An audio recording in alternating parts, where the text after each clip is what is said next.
নমস্কার দোস্ত, হরে কৃষ্ণ। আপনারা দেখছেন আজকে আমাদের বাড়িতে দুপুরের রান্না কিভাবে হচ্ছে। এই শাক রান্না হবে, তার জন্য শাকটি প্রথমে ধুয়ে নেওয়া হচ্ছে।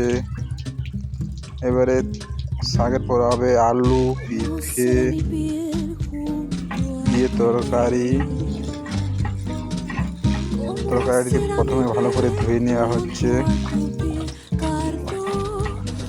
বেশি জল দিয়ে ধুয়ে নেওয়া হচ্ছে। এরপরে হবে মাছের ঝোল। এটি আমাদের বাঙালিদের খুবই প্রিয় খাবার। মাছটি প্রথমে ভালোভাবে কেটে নিয়ে ধুয়ে পরিষ্কার করা হলো এবং এরপর আমাদের হাতের পেশাই করা মশলা, দেখতেই পাচ্ছেন আমাদের গ্রামের দিকে কিভাবে মশলা পেশাই করা হয়।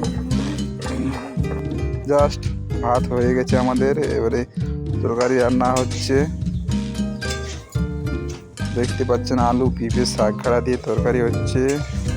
তরকারিটিতে সামান্য পরিমাণ মশলা দিয়ে দেওয়া হচ্ছে।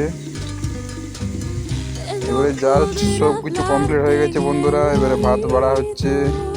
দেখতে পাচ্ছেন আমাদের মেনু আসলে রেডি। শাক, তরকারি, মুলো, মাছের ঝোল।